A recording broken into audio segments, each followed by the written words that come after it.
மனிதன் அப்படின்னா ஆண்பால் இன்பு இருக்கிறது. அதனாலதான் ராவணன் குறித்து ஏன் என்ன தெரியுங்களா? The first eye donor of the world. பயாவிங்க முதலில் கண்தானம் செய்தவர்.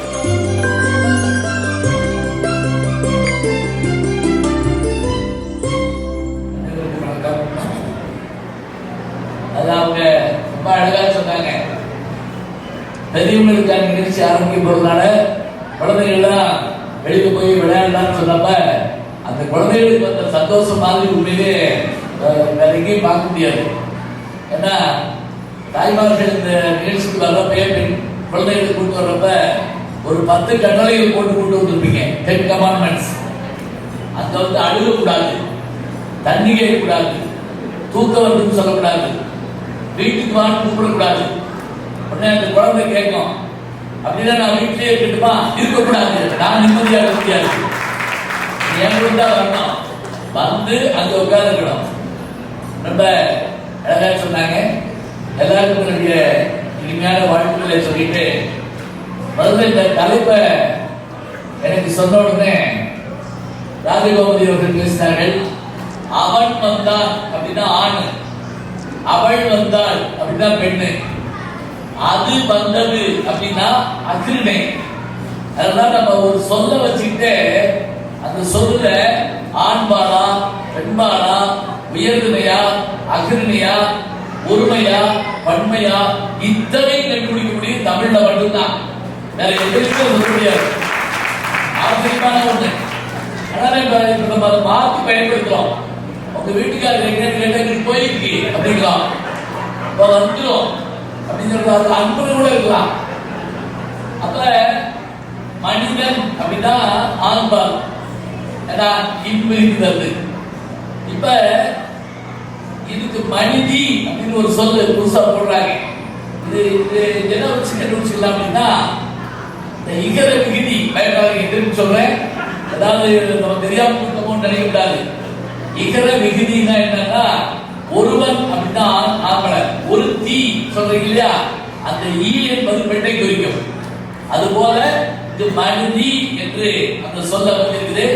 இது அவங்க ரொம்ப ஆராய்ச்சி பண்ணி கொண்டிருக்காங்க. அவர்களுக்கு நம்முடைய பாராட்ட போடுறோம். புராணங்கள் ஒரு விஷயம் சொல்லுவாங்க, கடவுளை தனியா கும்பிட்டோம்னா தனியா வருவாராம். நல்ல கவனிச்சுங்க, தனியா கும்பிட்டோம்னா அவர் தனியா வருவாராம். மனைவியோட போய் கும்பிட்டோம்னா மனைவியோட வருவாராம். நமக்கு அருள் சரியா. மகனோட போய் கும்பிட்டோம்னு வச்சுக்கோங்க, மகளோட போய் கும்பிட்டோம்னு வச்சுக்கோங்க, அவரும் குடும்பத்தோட வந்துருவாராம். ரொம்ப ஆச்சரியமான ஒண்ணு. இதுக்கு என்ன ஆதாரம் நீங்க கேட்பீங்க? கண்ணப்பழாயினார் கேள்விப்பட்டிருக்கீங்கல்ல? இந்த கண்ணை ரத்தம் வடிஞ்ச போது அப்படி தோண்டி எடுத்து அப்படின்னார். அதுதான் மதுரையில பெரியாஸ்பத்திரியில கண் சிகிச்சை பிரிவு பகுதி இருக்கு இல்லையா, அதுல அந்த படம் வச்சிருப்பாங்க. The first eye donor of the world. பயாவிங்க முதலில் கண்தானம் செய்தவர் தமிழர். அதுவும் கடவுளுக்கு பாருங்க. அது அந்த கடவுள் முக்கன் அவருக்கு அவர் தனியா கும்பிட்டாரு, சிவபெருமான் தனியா வந்தார். திருநீலகண்ட நாயனார் ஒருத்தர் மனைவியோடு சேர்ந்து இறைவனை வணங்கினாரு. சிவபெருமான் மனைவியோட வந்து அவருக்கு அருள் செஞ்சார். நீங்க எப்பயாவது சிதம்பரம் போனீங்கன்னா பார்க்கலாம், அவங்க 2 பேரும் ஒருத்தர் கொட்டுக்கிறவே இல்லையா. அவரே ஒரு சின்ன தப்பு பண்ணிட்டாரு. சின்ன தப்பு, பெரிய தப்பு. உடனே அந்த அம்மா எனக்கு தொடக்கூடாதுன்னு இருந்துச்சு. உடனே மட்டும் இல்ல, உலகத்துல எந்த பற்றியும் தொடர்பாடு அப்படின்னு வச்சுங்களேன். அப்படி தொடாமலே வாழ்ந்ததுனால அவங்க 2 பேரும் தொட்டு அந்த குளத்துல முங்கிய குடிச்ச போது மீண்டும் இளமையா வந்தாங்களாம். இளமையாக்கினான் கோயில் அப்படின்னு ஒண்ணு இருக்காரு. அந்த குளம் பேரு இளமையாக்கினான் குளம். பியூட்டி பார்லர் சொல்றோம்ல, அது மாதிரி உள்ள போய் வெளியே வந்தா ஒரு பியூட்டி பார்லர்ல போய் எழுதி கொடுத்தா, வெளியில் வருகிற பெண்களுக்கு கையாட்டாதீர்கள், ஏனென்றால் அது உங்கள் பாட்டியாக கூட இருக்கலாம். ஏன்னா அவ்வளவு நல்லா மேக்கப் பண்ணுவாங்க. அதுக்காக இப்ப மனைவியோடு கும்பிட்டோடனே சிவபெருமான் மனைவியோடு வந்தாராம். சிறுத்தொண்ட நாயனாருக்கு நீங்க கேள்விப்பட்டிருப்பீங்க, பிள்ளைக்கு சமைச்சு கொடுத்தாங்கன்னு. அப்ப அவர் மனைவி, அவருடைய குழந்தை 3 பேரும் சேர்ந்து இறைவனை வழங்கினால சிவபெருமானும் மனைவியும் சோமாஸ்கந்தர் நீங்க பார்க்கலாம். நடுவுல முருக பெருமாள் உட்கார்ந்து ஃபேமிலி போட்டோல அந்த மாதிரி எடுத்துக்காங்க. எனக்கு காதுங்க இந்த பக்கம் சிவபெருமான், இந்த பக்கம் பார்வதி, நடுவுல பிள்ளை. இது எல்லாத்தையும் இன்னைக்கு நான் கண்கூடாக பார்த்தேன். நம்முடைய தேசிய அருமையான விஷயத்தான ரொம்ப அற்புதமா இருந்தது. எப்போதெல்லாம் அருகில் மனைவி அதாவது மகாலட்சுமி இருக்கிறாரோ அப்போதெல்லாம் சம்ஹாரம் நிகழார். சம்ஹாரம் என்றீங்களா, எந்த விதமான தீய செயலும் நிகழார் மனைவி இருந்தார். ஏன்னா அப்படி ஒரு வார்த்தை அப்படி லேசா தொட்டாங்கன்னா போதும், அப்படியே ஆப்பாயிருவோம். அதனாலதான் ராவனுக்கு ஏன் இறந்தா தெரியுங்களா, சீதையை பிரிச்சு தூக்கி போடுறதுனால அடிபட்டான். பக்கத்துல அந்த அம்மா இருந்திருந்தா அந்த நிகழ்வு நடந்திருக்காரு. அவன் பிரிச்சா அதுக்கு அவனுக்கு அடி வந்தது. எல்லாரும் தெரிஞ்சுக்கங்க, எப்பவும் மனைவியோடு தான் இருக்கணும். நான் ரொம்ப அருமையா சொல்றேன். இன்றைக்கு என்னுடைய துணையார் அவங்களுக்கு உடல்நலம் இல்லை, அது எங்க போனாலும் கூட்டிட்டு போவேன். ஒரு தடவை மன்மத அன்பு படம் சென்னையில அந்த பிரிவியூக்காக என்னுடைய நண்பர் கமலஹாசன் அவர் எனக்கு நண்பர் உங்களுக்கு தெரியும். 2 பேரும் போன்ல எல்லாம் பேசுவோம். என்ன வேணாலும் சொல்லாதுன்னு சொல்லக்கூடாதுங்க, போன்ல அடிக்கடி பேசுவோம். வெளிநாட்டுக்கு கூட போன்ல பேசிட்டு இருந்தேன். அப்ப மதுரையில ஒருத்தர் என்னை பார்த்துட்டு யார்கிட்ட பேசுறீங்கன்னு கேட்டாரு. உடனே நான் அந்த ஸ்பீக்கர் அப்படி மூடிட்டு கமலஹாசன் அப்படின்னேன். உடனே அவரு கமலஹாசன் ஏன் அமிதாப் பச்சன் சொல்ல வேண்டியதானே அப்படின்னாரு. அவருக்கு என்னன்னா அவர் நம்பவே முடியல. அப்ப அந்த மன்மதாபு படத்துக்கு நான் போயிருந்தப்ப ரஜினி வந்துருந்தாரு, குஷ்பு வந்திருந்தாங்க, வைரமுத்து எல்லாரும் வந்திருந்தாங்க. கமல் என்று கேட்டாரு, வீட்டுல அவங்க வந்திருக்காங்களா அப்படின்னு கேட்டாரு. என்னுடைய மனைவி வந்திருக்காங்களான்னு கேட்டாரு. நான் உடனே கமலுக்கு சொன்னேன், நான் சன்னியாசம் போனாலும் குடும்பத்தோட தான் போவேன் அப்படின்னேன். சன்னியாசம் போனாலும் குடும்பத்தோட தான் போவேன். இதை கேட்ட உடனே ரஜினிகாந்த் இன்னொரு ஓடி வந்து நீங்க பிடிச்சிக்கிட்டாருங்க. இவ்வளவு நாளா எனக்கு தெரியாம போச்சு அப்படின்னா, நான் இந்த நாளா தனியா போயிட்டு வந்தேன் அப்படின்ட்டு அன்னைக்கு நைட் எனக்கு போன் பண்ணி கேட்டாருங்க. அது எப்படி சொன்னீங்க, சன்னியாசம் போனா குடும்பத்தோட போவீங்க? நான் சொன்னேன், பழனிக்கு பாத யாத்திரை போவோம். அப்படி போறப்ப நான், என் மனைவி, என்னுடைய மகன், மருமகன் எல்லாரும் சேர்ந்து மொத்தமா ஒரு 3 நாள் நடந்து போறது. அப்ப உட்கார்ந்து பேசிக்கிட்டே இருக்கலாம், கோவப்படலாம், சண்டை போடலாம், எல்லாம் ஆச்சரியமா இருக்கு. அப்பதான் சொல்றாங்க, இப்போ நிகழ்வுக்கு போயிட்டு வந்து மனைவி கிட்ட சொல்றதும், மனைவி போயிட்டு வந்து கணவன் சொல்றதும் பாதிதாங்க சொல்ல முடியும். ஆனா 2 பேரும் சேர்ந்து வந்துட்டோம்னு வச்சுங்களேன், இகத்தில் இருக்கும் சுகம் எத்தனை ஆனாலும் இருவருக்கும் பொதுவாக்கலாம். அன்பே அதன் எண்ணிக்கை விரிவாக்கலாம். முகத்தில் முகம் பார்க்கலாம், விரல் நகத்தில் பவளத்தின் நிறம் பார்க்கலாம். இகத்தில் இருக்கும் சுகம் எத்தனை ஆனாலும் இருவருக்கும் பொதுவாக்கலாம் அப்படின்னு பட்டுக்கோட்டை கல்யாண சுந்தரம் ஒரு பாட்டு எழுதியிருப்பார். அப்படின்னா என்ன அர்த்தம்னா, எது அனுபவிச்சாலும் சரி சந்தோஷமா 2 பேரும் அதை பகிர்ந்து கேட்போம். சாப்பாடா 2 பேரும் தான் சேர்ந்து, எல்லாம் 2 பேரும் சேர்ந்து அதை அனுபவிக்கிறப்ப கிடைக்கக்கூடிய ஒரு மகிழ்ச்சி. இப்ப பாத்தீங்கன்னா அவர் கணவருக்கு எழுதி கொடுக்குறாங்க ரோஜா பூவை, அவர் குழந்தை கையில கொடுக்குறாங்க. அவங்க என்ன சொல்றாங்க, நீங்க கொடுங்க வாங்கி அப்படிங்கிறாங்க. ஒரு சின்ன குறும்படம் மாதிரி இருக்கு நமக்கு பார்க்கறதுக்கு. உண்மையா இப்படிப்பட்ட வாய்ப்பை நீங்கள் ஏற்படுத்துறதுக்கு ரொம்ப பெரிய மகிழ்ச்சி. ஏன்னா இந்த காலத்துல இதெல்லாம் வேண்டியிருக்கு. கணவன் மனைவி சண்டை வராதா, அதான் அர்த்தாங்க செய்யும். எதுக்கு வருதுன்னே தெரியாது, சண்டை வரும். ஒரு மனைவி கணவன் கேட்டாங்களாம், ஏங்க காஞ்சிபுரம், தர்மாவரம், ஆரணி, பனாரஸ், சின்னாரப்பட்டி இந்த ஊரெல்லாம் நினைச்ச உடனே என்ன ஞாபகம் கேட்டுருக்காங்க. நல்ல கவனிங்க, இதெல்லாம் என்ன ஊருன்னு தெரிஞ்சு வச்சுக்கோங்க. காஞ்சிபுரம், தர்மாவரம், ஆரணி, பனாரஸ், சின்னாரப்பட்டி இந்த ஊரெல்லாம் நினைச்ச உடனே என்ன ஞாபகம் உடனே அவரு சொல்லியிருக்காரு.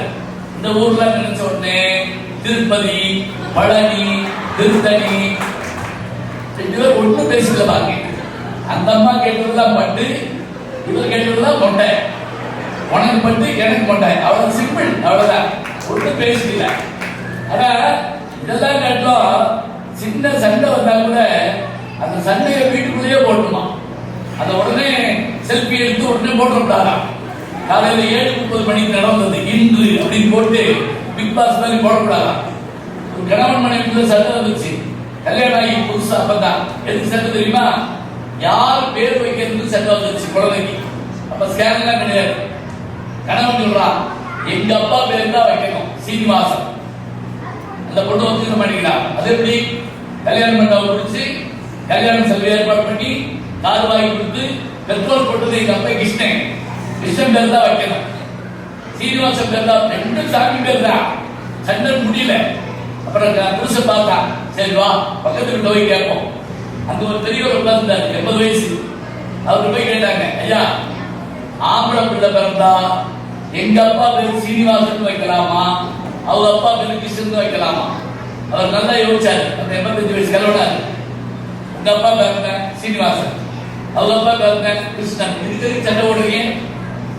சீனிவாச கோபால கிருஷ்ணன் வாய் நிறைய கூப்பிடுங்க போங்க அப்படின்னாரு. இப்ப புதுசு யோசிச்சா, சீனிவாசன் எங்க அப்பா பேரு சரி, கிருஷ்ணன் அவங்க பேரு சரி, கோபால யாருன்னா எங்க அப்பா பேருனாரு அவரு. இப்ப சண்டையை வீட்டுக்குள்ளே போட்டுட்டா ஒண்ணு சீனிவாசன் ஜெயிச்சிருக்கான், இல்ல கிருஷ்ணன் ஜெயிச்சிருக்கான். வெளியே போனா கோபால உள்ள வந்துட்டான். காலையில ஸ்கூலுக்கு பிள்ளைகளை அனுப்புறப்ப பாத்தீங்கன்னா எப்படி இருக்குங்க. முன்னெல்லாம் அவங்க வாட்டி பிள்ளைய போயிருவாங்க. இப்ப நான் தான் பிள்ளைகளுக்கு போனோம்னா 30 மணிக்கு பள்ளிக்கூடம்னா 8 மணிக்கு கிளம்பி நான் இந்த பக்கம் கூடி போவேன். பள்ளிக்கூடம் எங்கிட்டு இருக்கோம், தெருவெல்லாம் தூக்கி போவேன். மாடு எங்க கண்டு ஓட்டுக்கு, நாய் எங்க குட்டி ஓட்டுக்கு எல்லாம் பார்ப்பேன். இன்னைக்கு அப்படி கிடையாது. இன்னைக்கு பிள்ளைகளை கொண்டு சேர்த்து விடுறதா இருந்தா சேர்த்து விட்ட பிறகு ஒவ்வொரு வீடும் பண்ற பாடு. காலையில ஒரு 6:30 மணிக்கெல்லாம் சில வீட்டுல உச்சிக்கு போயிருந்தாங்க டென்ஷன். மெட்ராஸ்ல பார்த்தேன், கம்பெடுத்து ஓடுறாங்க குடும்பமே. நான் கூட பாம்பு தான் அடிக்கிறாங்கன்னு நினைச்சேன். ஒரு எல்கேஜி பிள்ளைய வழிவிட்டு அனுப்புறாங்க.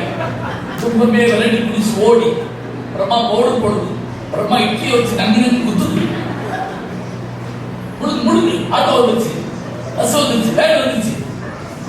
அதுல அப்புறமா இட்லி குடி ஆட்டோக்காரர் கூட்டி பிடிச்சு அப்படியே சாப்பிட்டு போறாரு. அவர் நம்மாட்டாங்க. அப்புறம் பெரிய மூட்டையை தூக்கி பிள்ளை முதுகுல மாட்டி 60 நோட்டு 70 புத்தகம் சாப்பாடு தண்ணி அடிஸ்கல் வேணாம் பென்சில் ரப்பர் செவ்வாய்க்கு போட்டு கூட கொடுக்க மாட்டாங்க. இவ்வளவு டாக்டர், இன்ஜினியர், கலெக்டர், வக்கீலார், அவன் நான் ஒண்ணுமே ஆக மாட்டேன். ஒரு தேப்பி இருக்கிறாங்க. அப்புறம் அந்த ப்ராக்ரஸ் போட்டு வந்தோடனே குடும்பமே ஷிஃப்ட் போட்டு அடிப்பாங்க. பார்த்துருக்கீங்களா? என்ன மாதிரி பையன், எவ்வளவு வாங்க உன் வயசுல எவ்வளவு வாங்க தெரியுமா? எந்த அப்பனும் சொன்னதில்லை. கேட்டுக்கிட்டே பையன் சொல்லவே மாட்டான். சில பையன் சொல்லி, ஏய் பாட்டிட்டு கேட்டேன், நீ செய்வங்க வாங்கிக்க. ஒரு அப்பா பையனை கேட்டாரு, கணக்குல எத்தனை இருக்கா? அண்ணனுக்கான 2 கம்மி. பரவாயில்ல, அண்ணன் இருக்கல 2. அதாவது சைவர் அடி கொண்டுடுவாங்க இருக்கட்டும். இப்ப இந்த பள்ளிக்கூடத்துக்கு அனுப்புறப்ப தாய்மார்கள் பண்ற பாட்டு பார்த்தீங்களா? அடே அப்பா, அஷ்டாவதானின்னு கேள்விப்பட்டீங்களா? ஒண்ணும் பயப்படாதீங்க. அஷ்டாவதானி ஏதாவது கேள்வி கேட்டுன்னு வச்சுக்கோங்க, நானே பதில் சொல்லிடுவேன். நீங்க அமைதியா இருக்கலாம். ஏன்னா வகுப்புல நான் அதை தான் செய்வேன். நானே கேள்வி கேட்பேன், நானே பதில் சொல்லிடுவேன். எதுக்கு நம்ம புதுப்பாங்க தெரியாதுன்னு சொல்லுவானே, வெளியே வாடாமானே, உள்ள வாடா அப்படின்னு அவனே சொல்லுவானே. எங்க முந்தையெல்லாம் வாத்தியார் அடிப்பாருங்க. இப்ப அடிக்க முடியுமா? அடிக்க வேண்டாம், லேசா உத்து பார்த்தா போதும். கொலை முயற்சி உடனே போட்டாங்க. உடனே ஒரு டிவி வந்தது. இவ்வளவு இருக்குது. பெண்கள் அந்த குழந்தைகளை பள்ளிக்கூடத்துக்கு அனுப்புறப்ப அஷ்டாவதானி என்னன்னா ஒரே நேரத்தில் 8 வேலையை செய்யணும்.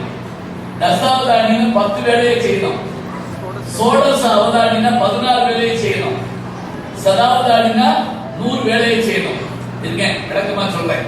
இப்ப நான் பேசிட்டு இருக்கேன். 1 சார் ஒரு கேள்வி கேட்கிறாரு, நான் பதில் சொல்லணும். 2 அபிலாஷ் ஒரு கணக்கு போடுறாரு, நான் அதுக்கு ஆன்சர் பண்ணணும். 3 புவனேஸ்வர் மேடம் ஒரு பாட்டு சொல்லி அதனுடைய கடைசி வரி என்னன்னு கேட்கிறாங்க, சொல்லணும். 4 அதே மாதிரி அங்கிருந்து 8 வேலையை ஒரு நேரத்தில் செஞ்சா அஷ்டாவதானி.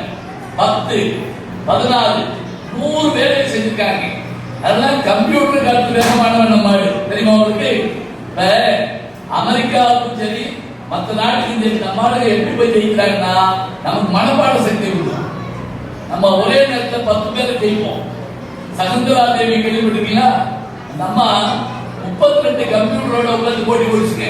32 கம்ப்யூட்டர் அம்மா 18 டிஜிட்டல் கொண்ட நம்பரை கொடுத்து பெருக்க சொல்றாங்க. அந்த 32 கம்ப்யூட்டர் போட்டு முடிக்கிறதுக்குள்ள ஒரு வினாடியில போட்டு காமிச்சாங்க. இந்த அம்மா யார் சகுந்தரா தேவி பதிலா எவ்வளவு அழகா கணக்கு போடுறாங்க.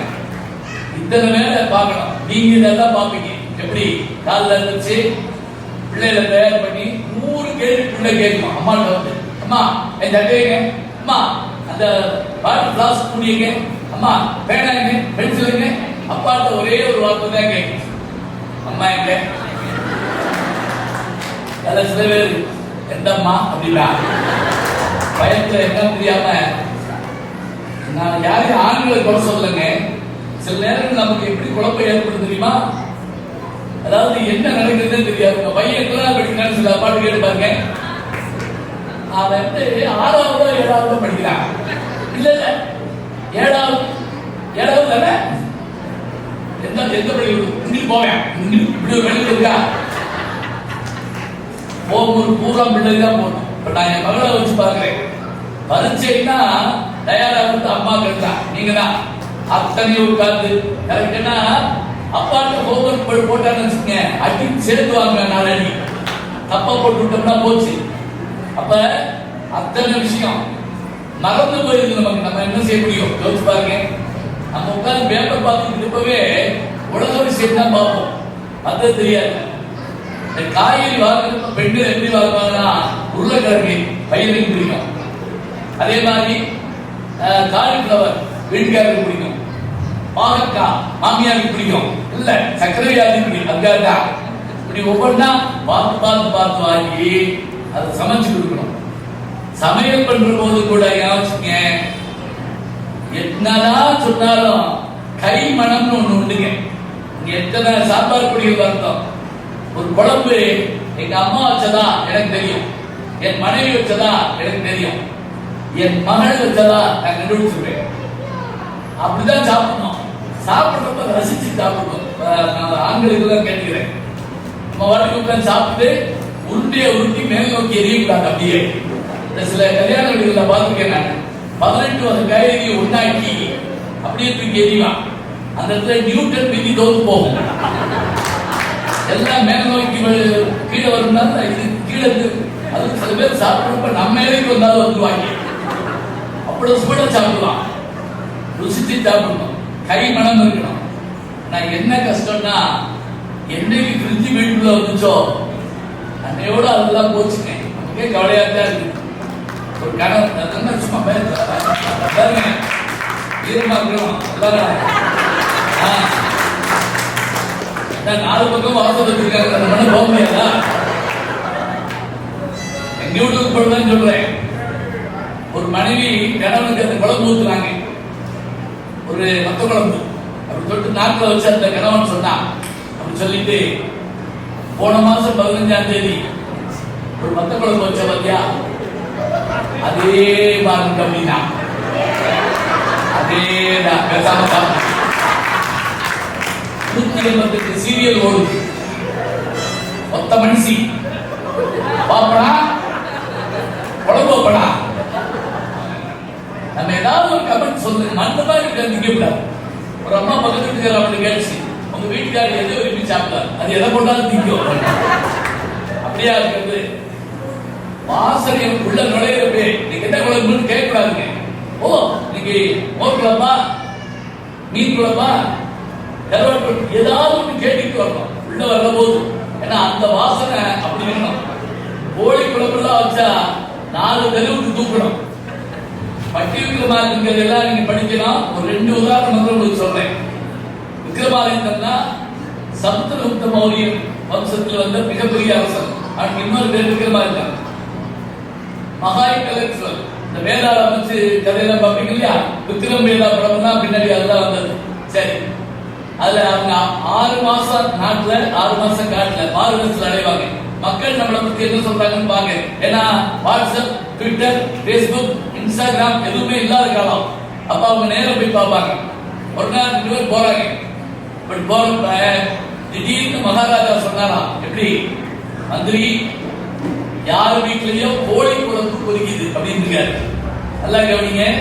ஒரு வீட்டில் வைக்கக்கூடிய கோழி குழம்பு அந்த தெருவில் போறவருடைய மூக்குல வாசம் வருது. அவ்வளவு வாசம் வந்தோடனே கோழி குழம்பு கொதிக்குதுன்னு சொன்னாராம் ராஜா. மந்திரி ஒருபடி மேல போய், மகாராஜா உப்பு இல்லாம கொதிக்குது அப்படின்னாரா. இது பெண்கள் தான் கேட்கறது பார்த்து நீங்களும் இருக்குங்க. ஏன் தெரியுமா? ஒரு பொருள் வாசனை வர வேண்டும் என்றால் அது உப்பு போட்டா தாங்க முடியும். வச்சுக்கங்க, உப்பு இல்லைன்னா வாசனை வராது. அதுக்கு என்ன ஆதாரம் தெரியுங்களா? கிராமத்துல திருட்டு கோழி சமைக்கிறவங்க உப்பு போட்டு சமைக்க மாட்டான். இது எனக்கு எப்படி தெரியும் கேட்கக்கூடாது. தான் படிச்சிருக்கேன். எனக்கு வச்சு உப்பு போடுவாங்க. தேடி வந்துடுவாங்க கோழிக்காரன். அதுக்காக அந்த வாசனையை வச்சுக்கிட்டு இது உப்பு இல்லாம வேகுதா உப்பு இல்லாம வேகுதா நுண்மை குணம் நம்மகிட்ட வேணும், ரசனை வேணும், சாப்பிடுறப்ப ருசி வேணும். நம்மாலும் சாப்பிட முடியுமா சொல்லுவோம். சுஜாதா சொல்லுவாரு, எழுத்தாளர், வெள்ளைக்காரனுக்கு மேல ஒரு பிரெட் கீழே ஒரு பிரெட் நடுவில் ஒரு சிக்கன் பீஸ் இருந்தா சாப்பிட்டு போயிருக்கான். நம்ம போவோமா? ஊறுகாயிலே 32 வகை வச்சிருப்போம். உட்காந்து அது கொடுங்க. இன்னும் சில பேருக்கு கொஞ்சம் தயிர் சாதம் இருக்கா, ஒரு ஊறுகாய் கொஞ்சம் மிச்சமா இருக்கு. ஊறுகாய்க்கு தயிர் சாதம் வாங்குவோம், தயிர் சாதம் ஊறுகாய் வாங்குவோம். இவர் எப்படி கொஞ்சம் ஊறுகாய்க்கு கொஞ்சம் தயிர் சாதம் பண்ணாங்க. அந்த போர்க்குள்ள இருக்கா அது கொடுங்க. அது என்ன காம்பினேஷன் பாருங்க. ஏன்னா நல்லா ரசிச்சு சாப்பிடுறவனுக்கு தாங்க நல்ல ஞானம் இருக்கும். ஞாபகம் வச்சுக்கோங்க. அதனால சாப்பிட்றப்ப அப்படி சாப்பிடணும். அதை உருவாக்கி தரவங்க பெண்கள். குழம்பு வைக்கிற போதும் ரசம் வைக்கிற போதும் என்னென்ன வேணுங்கிற விஷயத்த ஒரு வீட்டுக்குள்ள நுழைகிற போது அந்த வீட்டுடைய அழகை எப்படி கண்டுபிடிக்கலாம் தெரியுங்களா? வாசல்ல போடக்கூடிய செருப்பு வச்சு கண்டுபிடிக்கலாம். அது அடுக்கப்பட்டிருக்க முறையில இருந்து உள்ள போனீங்கன்னா ஒவ்வொன்றும் அழகா இருக்கு. நல்ல ஓவியம், நல்ல இசை, நல்ல உணவு, அந்த பரிமாறுகிற முறை, இலை போடுறது கூட எப்படி போடணும்னு சொல்லி சொல்லித்தராங்க. எப்படின்னா சில பேர் இலையை கொடுத்த எந்த பக்கம் போடுறதுன்னு தெரியாம பார்ப்பாங்க. சிம்பிளா சொல்லி தர பாருங்க. இப்படி அந்த அறுத்து தரணும்ல, அந்த அறுத்த பகுதி வலதுகை பக்கம் இருக்கணும், நுனி பகுதி இடதுகை பக்கம் இருக்கணும். இதுல என்ன சாஸ்திரம் சாப்பிடும் அதெல்லாம் ஒண்ணு இல்லை. என்னன்னு கேட்டா இந்த பக்கம் அகலமா இருக்கும். நம்ம வலது கையில சாப்பிடுறவங்க, அதனால நம்ம எப்படி பிசைஞ்சு அடிச்சாலும் அது நிற்கும். இந்த பக்கம் அதே மாதிரி இலையை எப்படி போடுறது வலது கேட்கிறாங்க. இப்படி போடுறதா அப்படி போடுறதா? இந்த பிரச்சனைக்காக சில பேர் மூடாமலே போயிடுவாங்க. அது தப்பு. எப்படி மூடுறதுன்னு சொல்றேன் கேளுங்க. சிம்பிள். நம்ம இருக்க பக்கம் தான் மூடணும். ஏன் தெரியுமா? ஏன்னா ஒருவேளை அது சிறிய பருக்கையோ மற்றதோ இருந்தா கூட இப்படி மூட்டின்னு வச்சுங்களேன், எதிர்த்தாளர்களை பட்டுரும். எவ்வளவு நாகரிகம் நம்ம தமிழர் பாருங்க. இதற்கு இப்படி மடங்கு அதை சொல்லுவாங்க. மங்களகாருக்கு வந்து எப்படி மடங்கு அமங்கலகாரி அதெல்லாம் எதுவாக இருந்தாலும் நம்ம பக்கம் வச்சுக்கிறோம். போர்க்களத்திலே வீரம் என்பது ஆதி காலத்திற்கு இன்றைக்கு வரைக்கும் இருக்கு. சமீபத்தில் டெல்லியில இருந்து ஒரு பிளைட் கலிபோர்னியால போய் இறங்குது வித்தவுட் ஸ்டாப்பிங். அதாவது என்னன்னா, நான் அமெரிக்கா போயிட்டு வந்தேன் உலக மாநாட்டுக்கு. எப்படி அமெரிக்கா போறதா இருந்தா 22 மணி நேரத்துல ஒரு டிரான்சிட் இருக்கும். ஒரு விமானம் மாறணும், லண்டன்ல போய் மாறணும், அல்லது ஜெர்மனியில போய் மாறணும், அல்லது ஹாங்காங்ல போய் மாறணும். ஆனா டெல்லியில பிறந்த ஒரு விமானம் கலிபோர்னியால போய் இறங்குதுங்க. இறங்கின உடனே அந்த விமானம் லேண்ட் ஆன உடனே 100 பெண்கள் வந்து தூராங்க. இங்க அமெரிக்கால இறங்குற எல்லாருக்கும் மாலை போடுறாங்க. என்னன்னு பார்த்தா அந்த விமானத்தை 22 மணி நேர பயணத்தை ஓட்டி வந்த விமானி, பணிப்பெண்கள், கிரவுண்ட் என்ஜினியர் அத்தனை பேரும் பெண்கள். விமானம் ஓட்ட முடியுமா? இடையில்லாம நிறுத்தம் இல்லாமல் ஓட்ட முடியுமா? ஓட்டி காமிச்சாங்க. அதுதான் பெரிய விஷயம். பரமவீர சக்கர விருது நீங்க கேள்விப்பட்டிருப்பீங்க. நம்முடைய இந்திய ராணுவத்தில் மிகப்பெரிய விருது அதுதான். அந்த விருது வாங்குற போது அவர் உயிரோடு இருக்க மாட்டார். யார் வாங்குவாங்க? ஒண்ணு மனைவி, அல்லது மகள், அல்லது சகோதரி, அல்லது தாய். ஜனாதிபதி கலாம் அவர்கள் விருது கொடுத்தாங்க. யாரு? பரமவீர சக்கர விருதுடைய அந்த விருது அவருடைய மனைவி கொடுக்குறாங்க. ஏன்னா அவர் இல்ல.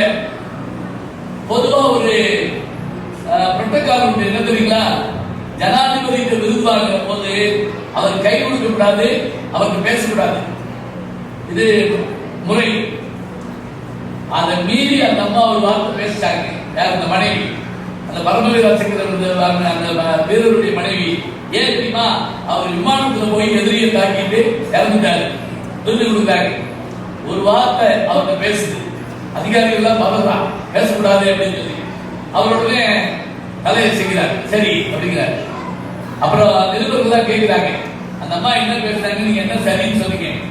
அவர் சொன்னாரு, அந்த அம்மா என்ன சொன்னாங்கன்னா, நானும் என் கணவரும் காதல் திருமணம் செய்து கொண்டோம். திருமணமாகி சில ஆண்டுகளில் இந்த விபத்து நிகழ்ந்துவிட்டது. நானும் விமானிதான். எனவே என் கணவர் ஓட்டிய விமானத்திற்கு என்னை நீங்கள் என்ன செய்ய வேண்டும்? பைலட்டாக நியமிக்க வேண்டும். எவ்வளவு பெரிய வார்த்தைங்க. போர் முனைக்கு போவதற்கு தயாராக பெண்கள் இருக்கிறார்கள். இதுதான் பெரிய சிறப்பு. வீரமங்கை வேலுநாச்சியார், சிவகங்கை மாவட்டத்துக்கு சொந்தம்ல வீரமங்கை வேலுநாச்சியார். அந்த வேலுநாச்சியார் யார் தெரியுங்களா? ராமநாதபுரம் வம்சத்தினுடைய இளவரசிகளில் ஒருவர். முத்துவடுகநாதர் என்கின்ற சிவகங்கை மன்னருக்கு திருமணம் செய்து வைக்கப்படுகிறார். அந்த முத்துவடுகநாதர் ஆங்கிலேயர்களால் கோவிலுக்கு போன போது வஞ்சகமா சுட்டுக் கொல்லப்படுறாங்க. அந்த நாட்டு சிவகங்கை சீமை பிடிச்சுக்கிறாங்க. இந்த அம்மா தப்பிச்சு போயிடுறாங்க. திருப்பாச்சியில போய் தங்கியிருக்காங்க. கோபால் நாயக்கர் தான் நம்மாவுக்கு ஆதரவு கொடுக்கிறார். அது மட்டும் இல்ல, சின்ன மருந்து பெரிய மருந்து கூட இருந்து உதவிடாங்க. நம்மாவுக்கு ஒரு ஆச்சரியம் தெரியுங்களா? ஆங்கிலம், ஹிந்தி, உருது, பிரெஞ்சு, தமிழ் 5 மொழி தெரியும். யாருக்கு? அந்த அம்மாவுக்கு, வேலுநாச்சியாருக்கு. ஹைதர் அலிட்ட போய் கேக்குறீங்க. திப்பு சுல்தானுடைய தந்தை ஹைதர் அலிட்ட போய் படையுதவி கேக்குது. திண்டுக்கல் வரைக்கும் பீரங்கியோட வந்து நிற்கிறாங்க. படையெடுத்து திரும்ப போது பல்லாண்டு காலம் காத்திருந்து போர் செஞ்சு தன் கணவனை வஞ்சகமா கருத்து சுட்டுக் கொண்டாங்கல்ல, அந்த வெள்ளக்காரன் முடிஞ்சிச்சுங்க. அந்த மேஜர் அவனோட கத்தி சண்டை போட்டு அவனை கீழே போட்டு மிதிச்சு அவன் கழுத்துல அப்படி கத்தி வச்சிருச்சு. கத்தி வச்சுட்டு ஒரு வார்த்தை சொல்லிச்சுங்க, இத்தனை ஆண்டு காலம் நான் உயிரோடு இருந்தது எதுக்கா தெரியுமா? வழக்கமா வீர மரக்குள பெண்கள், அரசிமார்கள் கணவன் இறந்த உடனேயே உடற்கட்டு ஏறுவது வழக்கம். பத்மாவதினு ஒரு படம் வச்சு பாத்தீங்களா? பத்மாவதி அப்படின்னு ஹிந்தியில வச்சு தமிழ்ல டப்பிங் வந்தது. தீபிகா படுகோனே ஞாபகம் இல்லையா? ஒருத்தர் போது பிரகாசத்தை காணும். சரி இருக்கட்டும். அப்படி நான் போயிருக்கணும். நான் போகல. ஏன் போகல தெரியுமா? இந்த ஒரு செயலுக்காக நான் காத்திருந்தேன். என் நாட்டை மீட்பதற்காக மட்டுமல்ல, என் கணவரை கொன்றவனை என் கையால் கொல்ல வேண்டும் என்பதற்காக நான் காத்திருந்தேன். காலில் போட்டு பிடிச்சு, எப்படி காளி கீழே போட்டு பிடிச்சு ஒரு கையில தலையை பிடிச்சு நிற்பாளோ அது மாதிரி இப்படி கழுத்துல வச்சுட்டு கட கட கடன்னு தமிழ்ல பேச்சுங்க. அவன் திருதிருக்கு முடிச்சான், சாக போறவன். உடனே இந்த அம்மா சொல்லிச்சான், நான் பேசிய மொழி உனக்கு புரியல, இப்ப கேளு இங்கிலீஷ்ல பேசுறேன் அப்படின்ட்டு அதே வார்த்தைய ஆங்கிலத்துல சொல்லிட்டு ஒரு வார்த்தை சொல்லிச்சாங்க. என்னடா செய்யட்டும், என் சோகத்தை என் தமிழ் மொழியை தவிர வேறு மொழியில் சொல்ல முடியவில்லையடா அப்படின்னு சொல்லிட்டாங்க. சொல்லிட்டு ஒரே ஒரு இறக்கி எப்படி விரும்பாண்டில இந்த நிரல அவங்க வரலையா, அது மாதிரி ஒரு அமுக்கு அமைச்சு அவன் செத்து போனான். வீரம் என்பது சாதாரணமான விஷயம். கருவினில் வளரும் மழலையின் வயிற்றில் தைரியம் வளர்ப்பால் தமிழந்தை. களங்கம் வந்தால் பெற்றவள் மானம் காக்குத எழுவாள் அவன் பிள்ளை. அச்சம் என்பது மடமையடா, அஞ்சாமை திராவிடர் உடமையடா. ஆறிலும் சாவு நூறிலும் சாவு, தாயகம் காப்பது கடமையடா. கருவினில் வளரும் மழலை. அபிமன்யு வயிற்றில் இருக்கிற போது விஷபரமாத்மா கதை சொல்றாரு. அந்த கதையில சக்கரவியூகத்துக்குள்ள எப்படி போடுங்கிற விஷயத்தை சொல்றாரு. கேட்டுட்டு இருந்தாருடைய தங்கை சுபத்திரை தூக்கிட்டான். ஆனா அந்த குழந்தை உள்ள இருந்து கேட்டுட்டே இருந்ததான். கேட்டுக்கிட்டே இருக்க குழந்தை திடீர்னு அம்மா முடிச்சதுனால அதுக்கு மேல கேட்க முடியல. உள்ள போன அபிமன்யு வெளியே வர முடியாம போயிட்டான். உள்ள இருக்கக்கூடிய குழந்தையினுடைய ஆற்றல், தாயின் அறிவு. தாய் சூரிய நமஸ்காரம் பண்ணா உள்ள இருக்கக்கூடிய குழந்தைக்கு கண்ணு கூசுமா. எவ்வளவு ஆச்சரியமா இருக்கு. இப்ப சமீபத்துல சூப்பர் சிங்கர் நிகழ்ச்சியில ஒரு 8 வயசு குழந்தைக்கு 5 லட்சம் ரூபாய் பரிசு கொடுத்தேன் நான். அந்த சிங்காரவேலனை தேவா பாட்டு, அந்த பொம்பளை பிள்ளை பாட்டு பாடி முடிச்சு நான் பரிசு கொடுத்துட்டு ஒரு கேள்வி கேட்டேன். இவ்வளவு நல்லா பாடுறே பாப்பா, யாரு உனக்கு மியூசிக் டீச்சர் கேட்டேன். என்ன சொல்ல தெரியுங்களா அந்த பிள்ளை? எங்க அம்மா அப்படின்னு. எனக்கு ஆச்சரியம், உங்க அம்மா மியூசிக் டீச்சரானே? எங்க அம்மா ஹவுஸ் ஒய்ஃப் தான். ஆனா எங்க அம்மா கோலம் போடுறப்ப பாடுவாங்க, சமையல் பண்றப்ப சம் பண்ணுவாங்க, பூஜை பண்றப்ப பாடுவாங்க, சில நேரங்களில் எனக்காக பாடுவாங்க. அப்படி கேட்டதன் காரணமாக நான் இன்றைக்கு 5 லட்சம் ரூபாய் வாங்குறேன்னா அது என் தாய்க்கு நான் தருகிற மரியாதையோட அறிஞ்சிருப்பாரு. அதனால நாம பிள்ளைகளை விட்டுக்கூடாது. நாம சரியாக பிள்ளைகளை வளர்த்தோம் என்று சொன்னால் நாம் உணர்வுதான் பிள்ளையின் உணர்வு. நம்ம என்ன பண்றோமோ அதை ரியாக்ட் பண்ணும் பிள்ளை. குழந்தைகள் கெட்ட வார்த்தைகள் பேசுவதில்லை, கேட்ட வார்த்தைகளை பேசுகின்றன என்று சொன்னால், நாம் அழகான செய்திகளை சொன்னால் நிச்சயமாக அழகான குழந்தைகள் அழகான செய்திகளை கொண்டு வந்து சேர்க்கேன் என்றால் ஒரு குடும்பத்தினுடைய ஆணிவேர் ஆழம் விழுதுகள் போல் உறவு 1000 வந்தும் என்ன வேற நீ இருந்தாய், அதில் நான் வீழ்ந்து விடாதிருந்தேன். உன் கண்ணில் நீர் வழிந்தால் என் நெஞ்சில் புதிரம் கொட்டுதடி, என் கண்ணில் பாவை என்றோ கண்ணம்மா என்னுயிர் நின்னதன்றோன்னு ஒரு கணவன் சொல்றாங்க. பேருக்கு பிள்ளை உண்டு, பேசும் பேச்சுக்கு சொந்தம் உண்டு, என் தேவையை யார் அறிவார், உன்னை போல் தெய்வம் ஒன்றே அறியும். தாங்க பெரிய வார்த்தை. கல்யாண வீட்டுல விடிய காலம் 6 மணிக்கு முகூர்த்தம், எல்லாரும் ஓடி ஓடி வேலை பார்த்துட்டு இருக்கான். ஒரு 80 வயசு பெரியவர் சத்தம் போட்டு இருக்காரு, எங்க பண்ணடா இப்படி போடா இப்படி போடா. அப்ப 75 வயசு பாட்டிங்க அவர் வீட்டுக்காரமா ஒரு செல்பிட காபி எடுத்துக்கிட்டு அப்படி மெதுவா வந்துச்சு, பிடிச்சிட்டேன். ஏய் எங்க வர? டேய் தாத்தா 3 மணி ஆச்சுடா, முடிச்சுட்டாப்பா, தலைவலி வந்துட்டா, அவர் விடுக்க போறா. ஓஹோ பிடிச்ச பெரியாலோ 5 மணிக்கு கேள்வி பண்றாங்க எல்லாரும். ஆனாலும் கூட பாருங்க, 3 மணிக்கு அவர் முடிச்சிருந்தா தலைவலி இருக்கிற விஷயத்த 3 மணிக்கு முடிச்சிருக்கக்கூடிய அந்த மனைவிக்கு தான் தெரியுது. அவள் உணர்ந்தாள் என்று சொன்னால் ஈரு உடல், ஆனால் ஓர் உயிர். உடல் தான் 2, உயிர் 1. அத்தகைய பெருமை பெண்களுக்கு உண்டு. மனிதி என்ற ஒரு வார்த்தை சொன்னால் அதில் மனிதம் அடங்கியிருக்கிறது, அதுதான் பெருமை என்று சொல்லி இந்த நிகழ்வை ஏற்பாடு செய்த பெருமக்களை வாழ்த்து வணங்கி வாய்ப்பு நன்றி கூறி விடைபெறுகிறேன். நன்றி, வணக்கம்.